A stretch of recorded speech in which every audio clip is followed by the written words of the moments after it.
8 ವರ್ಷಗಳಿಂದ ಕಳ್ಳತನ ಮಾಡ್ತಾ ಇದ್ದ ಖತರ್ನಾಕ್ ಕದೀಮ ಈಗ ಅರೆಸ್ಟ್ ಆಗಿದ್ದಾನೆ. ಬರೋಬ್ಬರಿ 165ಕ್ಕೂ ಹೆಚ್ಚು ಕೇಸುಗಳಿಗೆ ಬೇಕಾಗಿದ್ದ ಐನಾತಿ ಕದೀಮ ಈತ 8 ವರ್ಷಗಳಿಂದ ಕಾಯಕವೇ ಕಳ್ಳತನ ಮಾಡ್ಕೊಂಡ್ಬಿಟ್ಟಿದ್ದ. ಬರೋಬ್ಬರಿ 165ಕ್ಕಿಂತ ಹೆಚ್ಚು ಕೇಸ್ಗಳಲ್ಲಿ ಬೇಕಾಗಿದ್ದ ಐನಾತಿ ದಿನಕ್ಕೆ 4 ಬಾರಿ ಸರಗಳ್ಳತನ ಮಾಡ್ತಾ ಇದ್ದ ಖತರ್ನಾಕ್ ಕಳ್ಳ. ಒಂಟಿ ಮಹಿಳೆಯರೇ ಆತನ ಟಾರ್ಗೆಟ್. ಜೊತೆಗೆ ಒಂಟಿ ಮಹಿಳೆಯರು ಹಾಗೂ ವೃದ್ಧರೇ ಇವನ ಟಾರ್ಗೆಟ್ ಆಗಿದ್ರು. ಗುಂಡೇಟನ್ನ ಕೊಟ್ಟಿದ್ದಾರೆ ಪೊಲೀಸ್ನವರು. ಗುಂಡೇಟನ್ನು ತಿಂದಿದ್ರೂ ಈತ ಕಳ್ಳತನ ಮಾತ್ರ ಬಿಟ್ಟಿರಲಿಲ್ಲ. ಬೆಂಗಳೂರಿನ ಎಲ್ಲಾ ಪೊಲೀಸ್ ಠಾಣಾ ವ್ಯಾಪ್ತಿಯಲ್ಲಿಯೂ ಕೂಡ ಕಳ್ಳತನ ಮಾಡಿದ್ದಾರೆ. ಕೊನೆಗೆ ಪೊಲೀಸ್ನವರ ಅತಿಥಿಯಾದ ಕುಖ್ಯಾತ ಸರಗಳ್ಳ ಗಿರಿನಗರ ಪೊಲೀಸ್ನವರಿಂದ ಅಚ್ಯುತ್ ಕುಮಾರ್ ಆತನ ಹೆಸರು ಬಂಧನ ಆಗಿದ್ದಾನೆ ಅನ್ನೋದು ಇಲ್ಲಿ ಗೊತ್ತಾಗ್ತಾ ಇದೆ. ಅಶ್ವವೇಗ ನ್ಯೂಸ್ ಬಿಚ್ಚಿಡ್ತಾ ಇದೆ ಅಚ್ಯುತ್ ಕುಮಾರ್ನ ಇಂಚಿಂಚು ರಹಸ್ಯಗಳನ್ನ. ಕಾಯಕವೇ ಕೈಲಾಸ ಅಂತಾರೆ, ಆದರೆ ಕಾಯಕವೇ ಕಳ್ಳತನ ಮಾಡ್ಕೊಂಡ್ಬಿಟ್ಟಿದ್ದಾನೆ ಈ ಅಚ್ಯುತ್ ಕುಮಾರ್. 8 ವರ್ಷದಿಂದ ಬರೀ ಸರಗಳ್ಳತನ, ವೃದ್ಧರು, ಒಂಟಿ ಮಹಿಳೆಯರು ಇವ್ರನ್ನೇ ಟಾರ್ಗೆಟ್ ಮಾಡೋವಂಥದ್ದು. ಈಗ ಅಶ್ವವೇಗ ನ್ಯೂಸ್ ಬಿಚ್ಚಿಡ್ತಾ ಇದೆ ಅಚ್ಯುತ್ ಕುಮಾರ್ನ ಇಂಚಿಂಚು ಮಾಹಿತಿಯನ್ನ. ಇನ್ನು ಜೂನ್ 17, 2018ರಂದು ಅಚ್ಯುತ್ ಕುಮಾರ್ ಅಲಿಯಾಸ್ ಗಣಿ ಬಂಧನ ಆಗುತ್ತೆ. ಜ್ಞಾನ ಭಾರತಿ ಪೊಲೀಸ್ನವರಿಂದ ಅಚ್ಯುತ್ ಕುಮಾರ್ ಅಲಿಯಾಸ್ ಗಣಿ ಬಂಧನ ಆಗ್ತದೆ. 2018ರಲ್ಲಿ ಸುಮಾರು 70 ಪ್ರಕರಣಗಳಿಗೆ ಬೇಕಾಗಿದ್ದ ಆರೋಪಿ ಗಣಿ ಬಂಧಿಸಲಿಕ್ಕೆ ಹೋದಾಗ ಪೊಲೀಸರ ಮೇಲೇನೆ ಅಟ್ಯಾಕ್ ಮಾಡ್ತಾ ಇದ್ದ ಈ ಗಣಿ. ಪೊಲೀಸರ ಮೇಲೇನೆ ತಪ್ಪಿಸ್ಕೊಳ್ತಾ ಇದ್ದ ಅಚ್ಯುತ್ ಕುಮಾರ್. ಆತನ ಮೇಲೆ ಪೊಲೀಸ್ನವರು ಆಮೇಲೆ ಫೈರಿಂಗ್ ಮಾಡಬೇಕಾದಂಥ ಪರಿಸ್ಥಿತಿ ಬಂತು. ಬೆಂಗಳೂರಿನ ಕುಂಬಳಗೋಡ್ನಲ್ಲಿ ಆತ ವಾಸ ಇದ್ದಾನೆ. ಕುಂಬಳಗೋಡ್ನಲ್ಲಿ ವಾಸ ಇದ್ದ ಅಚ್ಯುತ್ ಕುಮಾರ್ ಇನ್ನು ಬೈಕ್ನಲ್ಲಿ ಹೋಗ್ತಾ ಇದ್ದಾಗ ಫಾಲೋ ಮಾಡಿ ಅಚ್ಯುತ್ನನ್ನ ಈಗ ಪೊಲೀಸ್ನವರು ಬಂಧಿಸಿದ್ದಾರೆ. ಅಚ್ಯುತ್ ಕುಮಾರ್ ಬಂಧಿಸಿದ್ದಕ್ಕೆ ಕಾನ್ಸ್ಟೇಬಲ್ಗೆ ಬಹುಮಾನ ಕೂಡ ಈಗ ಘೋಷಣೆ ಮಾಡಿದ್ದಾರೆ. ನೋಡಿ, ಆ ದೃಶ್ಯಗಳಲ್ಲಿ ಗಮನಿಸ್ತಾ ಇದ್ದಾರೆ. ನೋಡಕ್ಕೆ ಒಳ್ಳೆ ಅಮಾಯಕನ ಥರ ಇದ್ದಾನೆ, ಏನೋ ದೊಡ್ಡ ಸಭ್ಯಸ್ಥನ ಥರ ಇದ್ದಾನೆ ಅಚ್ಯುತ್ ಕುಮಾರ್. ಮಾಡೋದೆಲ್ಲ ಮನೆಹಾಳು ಕೆಲಸ ಆತ. ಮಾರ್ಚ್ 30, 2023ರಂದು ಮತ್ತೆ ಅಚ್ಯುತ್ ಪೊಲೀಸ್ನವರ ಬಲೆಗೆ ಬಿದ್ದಿದ್ದಾರೆ. ಕಾಲಿಗೆ ಗುಂಡೇಟು ಬಿದ್ದು ಜೈಲು ಸೇರಿದ್ದ ಅಚ್ಯುತ್ ಕುಮಾರ್ ಜೈಲಿನಿಂದ ಹೊರಗೆ ಬಂದು ಮತ್ತೆ ಚಾಳಿಯನ್ನ ಇದೇ ಅಚ್ಯುತ್ ಕುಮಾರ್ ಮುಂದುವರಿಸಿದ್ದಾನೆ. ಬೆಂಗಳೂರಿನ ಪೊಲೀಸರು ಅವರಿಗೆ ತಲೆನೋವಾಗಿದ್ದ ಅಚ್ಯುತ್ ಕುಮಾರ್ ಎಷ್ಟೇ ಇವನಿಗೆ ಶಿಕ್ಷೆ ಕೊಟ್ಟರು ಮತ್ತೆ ಅದೇ ಕೆಲಸ ಮಾಡ್ತಾ ಇದ್ದ. ಮತ್ತೆ ಶೇಷಾದ್ರಿಪುರ ಪೊಲೀಸ್ನವರಿಂದ ಅಚ್ಯುತ್ ಕುಮಾರ್ ಬಂಧನ ಆಗ್ತದೆ. ಅಚ್ಯುತ್ನನ್ನ ಬಂಧಿಸಿ 300 ಗ್ರಾಂ ಚಿನ್ನಾಭರಣವನ್ನ ವಶ ಮಾಡಿಕೊಂಡಿದ್ರು ಪೊಲೀಸ್ನವರು. ನೋಡಿ, ದೃಶ್ಯಗಳಲ್ಲಿ ಗಮನಿಸ್ತಾ ಇದ್ದೀರಲ್ಲ, ನೋಡೋಕ್ಕೆ ಒಳ್ಳೆ ಜೆಂಟ್ಲ್ಮೆನ್ ಥರ ಕಾಣ್ತಾನೆ, ಆದರೆ ಮಾಡೋದೆಲ್ಲ ಕಂತ್ರಿ ಬುದ್ಧಿ ಮಾಡೋದು. ಒಂಟಿ ಮಹಿಳೆಯರು, ವೃದ್ಧರನ್ನ ಟಾರ್ಗೆಟ್ ಮಾಡಿ ಸರಗಳ್ಳತನ ಮಾಡೋದು. ಇದೀಗ ಗಿರಿನಗರ ಪೊಲೀಸ್ನವರಿಂದ ಅಚ್ಯುತ್ ಕುಮಾರ್ ಬಂಧನ ಆಗಿದೆ. ವಿಳಾಸ ಕೇಳುವ ನೆಪದಲ್ಲಿ ಸರಗಳ್ಳತನ ಮಾಡ್ತಾ ಇದ್ದ ಅಚ್ಯುತ್ ಕುಮಾರ್ ಅನ್ನೋದು ಇಲ್ಲಿ ಗೊತ್ತಾಗ್ತಾ ಇದೆ.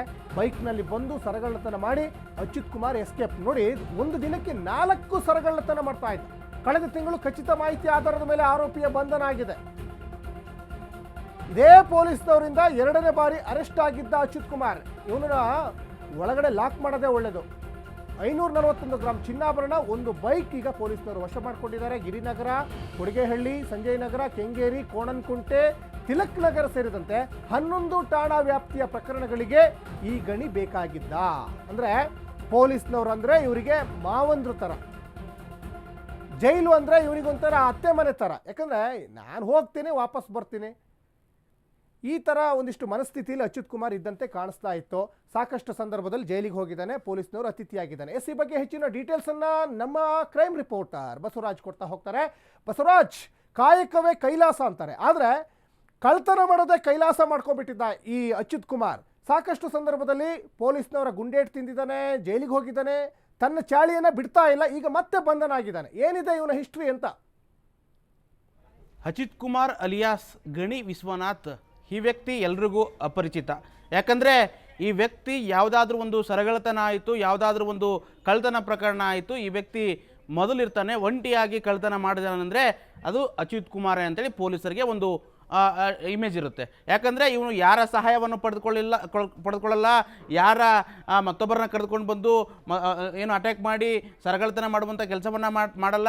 ಏಕಾಏಕಿ ಒಬ್ಬನೇ ಬ್ಲಾಕ್ ಕಲರ್ ಪಲ್ಸರ್ ಬೈಕ್ನಲ್ಲಿ ಬರ್ತಾನೆ, ಮನೆ ಮುಂದೆ ಏನು ಕೆಲಸವನ್ನು ಮಾಡ್ತಾ ಇರುವಂಥದ್ದು, ಹಾಲು ತರಕ್ಕೆ ಹೋಗುವಂಥ ಮಹಿಳೆಯರನ್ನು ಅಡ್ರೆಸ್ ಕೇಳುವ ನೆಪದಲ್ಲಿ ಬಂದು ಏಕಾಏಕಿ ಅವರ ಕೊಳ್ಳಲಿರುವಂಥ ಸರವನ್ನು ಎಗರಿಸಿಕೊಂಡು ನಾಪತ್ತೆ ಆಗ್ತಾ ಇದ್ದ. ಸರಿಸುಮಾರು 165ಕ್ಕೂ ಹೆಚ್ಚು ಪ್ರಕರಣಗಳಲ್ಲಿ ಈತ ಬೇಕಾಗಿದ್ದ. ಈ ಹಿಂದೆ ಕೂಡ ಈತನನ್ನು ಕೂಡ ಒಂದು ಸಾಕಷ್ಟು ಬಾರಿ ಕೂಡ ಅರೆಸ್ಟ್ ಮಾಡಿದ್ದಾರೆ. ಅರೆಸ್ಟ್ ಮಾಡ್ತಾರೆ, ಬೇಲ್ ಸಿಗುತ್ತೆ, ಮತ್ತೆ ಆಚೆ ಬರ್ತಾನೆ, ಮತ್ತೆ ಅದೇ ಕಸಬನ್ನು ಮಾಡ್ತಾನೆ. 2018ರಲ್ಲಿ ಜ್ಞಾನ ಭಾರತಿ ಪೊಲೀಸ್ ಠಾಣಾ ಲಿಮಿಟ್ಸ್ನಲ್ಲಿ ಇವನು ಅರೆಸ್ಟ್ ಆಗ್ತಾನೆ. ಓರ್ವ ಕಾನ್ಸ್ಟೇಬಲ್ಲು ಇವನನ್ನು ಹಿಡಿಯೋಕ್ಕೋಸ್ಕರವಾಗಿ ಬೆನ್ನತ್ತಿ ಏನೋ ಅವನನ್ನು ಫಾಲೋ ಮಾಡ್ಕೊಂಡು ಹೋಗಿ ಚೇಸಿಂಗ್ ಮಾಡಿ ಅವನನ್ನು ಬಂಧಿಸ್ತಾನೆ. ಬಂಧಿಸಿದಂಥ ಸಂದರ್ಭದಲ್ಲಿ ಅವನ ಮೇಲೆ ಅಟ್ಯಾಕ್ ಮಾಡುವಂಥದ್ದು, ಅವನ ಗಾಡಿ ಮೇಲೆ ಅಟ್ಯಾಕ್ ಮಾಡುವಂಥ ಕೆಲಸವನ್ನು ಮಾಡ್ತಾನೆ. ಆ ಸಂದರ್ಭದಲ್ಲಿ ಅವನ ಮೇಲೆ ಫೈರಿಂಗನ್ನು ಮಾಡ್ತಾರೆ, ಕಾಲಿಗೆ ಗುಂಡೇಟನ್ನು ಹೊಡಿತಾರೆ. ಗುಂಡೇಟು ಹೊಡೆದಂಥ ಪ್ರಕರಣದಲ್ಲಿ 3 ವರ್ಷ ಜೈಲು ಶಿಕ್ಷೆ ಆಗಿರುತ್ತೆ. ಜೈಲು ಶಿಕ್ಷೆ ಅನುಭವಿಸಿ ಮತ್ತೆ ಆಚೆ ಬರ್ತಾನೆ. ಆಚೆ ಬಂದ ನಂತರವಾಗಿ ಅದೇ ಕಾಯಕ ಅದೇ ಹುದ್ದೆ ಅನ್ನುವಂಥ ನಿಟ್ಟಿನಲ್ಲಿ ಅವನು ಮಾಡ್ಕೊಂಡು ಹೋಗ್ತಾ ಇದ್ದಾನೆ. ಅದೇ ನಿಟ್ಟಿನಲ್ಲಿ ಶೇಷಾದ್ರಿಪುರ ಪೊಲೀಸ್ ಠಾಣೆಯಲ್ಲಿ ಕೂಡ ಲಿಮಿಟ್ಸಲ್ಲಿ 2023ರಲ್ಲಿ ಅರೆಸ್ಟ್ ಆಗ್ತಾನೆ. 2023ರಲ್ಲಿ ಕೂಡ ಆ ಸಂದರ್ಭದಲ್ಲಿ 80 ಪ್ರಕರಣದಲ್ಲಿ ಈ ವ್ಯಕ್ತಿ ಬೇಕಾಗಿರ್ತಾನೆ, ಈ ಕಳ್ಳ. ತದನಂತರವಾಗಿ ಗಿರಿನಗರದಲ್ಲೇ ಇದು 2ನೇ ಬಾರಿ ಬಂಧನ ಆಗಿರುವಂಥದ್ದು. ಗಿರಿನಗರದಲ್ಲಿ ಈ ಹಿಂದೆಯೂ ಕೂಡ ಒಂದು ಬಾರಿ ಬಂಧನ ಆಗಿರ್ತಾನೆ. ಈ ಬಾರಿ ಒಬ್ಬರಿಗೆ ವಂಚನೆ ಮಾಡಿರುವಂಥ ಪ್ರಕರಣಕ್ಕೆ ಸಂಬಂಧಪಟ್ಟಂತೆ, ಯಾಕಂದರೆ ಮನೆ ಮುಂದೆ ಹೂವನ್ನು ಕೀಳ್ತಾ ಇರ್ತಾರಂತೆ. ಆ ಸಂದರ್ಭದಲ್ಲಿ ಏಕಾಏಕಿ ಬರ್ತಾನೆ. ಬಂದ್ಬಿಟ್ಟು ನಾವು ಈ ಅಡ್ರೆಸ್ಗೆ ಹೋಗ್ಬೇಕು, ಹೆಂಗೆ ಹೋಗ್ಬೇಕು ಅಂತೇಳಿ ಅಡ್ರೆಸ್ಸನ್ನು ಕೇಳ್ತಾನೆ. ಕೇಳಿದ ನಂತರವಾಗಿ ಆ ಮಹಿಳೆಯ ಕೊಳದಲ್ಲಿರುವಂಥ ಬಂಗಾರದ ಬಡಿವೆಗಳನ್ನು ಕದ್ಕೊಂಡು ಹೋಗುವಂಥ ಕೆಲಸ ಮಾಡ್ತಾನೆ, ಕಿತ್ಕೊಂಡು ಹೋಗುವಂಥ ಕೆಲಸವನ್ನು ಮಾಡ್ತಾನೆ. ಅದಕ್ಕೆ ಸಂಬಂಧಪಟ್ಟಂತೆ ದೂರನ್ನು ಕೊಡ್ತಾರೆ. CCTVಯನ್ನು ಎಲ್ಲ ಫುಟೇಜ್ಗಳನ್ನು ಪೊಲೀಸರಿಗೆ ಒದಗಿಸುವಂಥ ಕೆಲಸ ಮಾಡ್ತಾರೆ. ಪೊಲೀಸರು ಅವನ ಏನು ಎಲ್ಲೆಲ್ಲಿ ಹೋಗಿದ್ದ, ಏನೇನು ಮಾಡಿದ್ದ ಅನ್ನೋದ್ರ ಬಗ್ಗೆ ಕೂಡ ಸಂಪೂರ್ಣ ಡೀಟೇಲ್ಸನ್ನು, ಅವನ ಹೆಜ್ಜೆ ಗುರುತನ್ನು ಪತ್ತೆ ಹಚ್ಚಿ ಅವನನ್ನು ಈಗ ಬಂಧಿಸಿರುವಂಥದ್ದು. ಆದರೆ ಎಲ್ರಿಗೂ ಒಂದು ಪ್ರಶ್ನೆ ಇರುವಂಥದ್ದು, ಈ ಅಚ್ಯುತ್ ಕುಮಾರ್ ಅನ್ನುವಂಥ ಹೆಸರೇನಿದೆ, ಈ ಎಲ್ರಿಗೂ ಪರಿಚಯ, ಈ ಪೊಲೀಸ್ ಇಲಾಖೆಯಲ್ಲೂ ಈತ ಪರಿಚಯ, ಮೀಡಿಯಾದಲ್ಲಿ ಪ್ರತಿ ಸುದ್ದಿಗೋಷ್ಠಿಯಲ್ಲಿ ಕಳೆದ ಒಂದು 8-10 ವರ್ಷಗಳಿಂದ ಕೂಡ ಈ ಹೆಸರು ಪದೇ ಪದೇವಾಗಿ ಕೇಳಿಬರ್ತಾ ಇದೆ. ತಾರ್ಕಿಕಂತೆ ಇವನಿಗೆ ಕಠಿಣವಾದಂಥ ಶಿಕ್ಷೆ ಯಾವಾಗ ಆಗುತ್ತೆ ಅನ್ನುವಂಥದ್ದು ಪ್ರಶ್ನೆ ಎಲ್ರಿಗೂ ಕಾಡ್ತಾ ಇರುವಂಥದ್ದು. ಸಚಿನ್, ಧನ್ಯವಾದ ಬಸವರಾಜ್ ತಮ್ಮ ಕೆಲಸಕ್ಕಾಗಿ.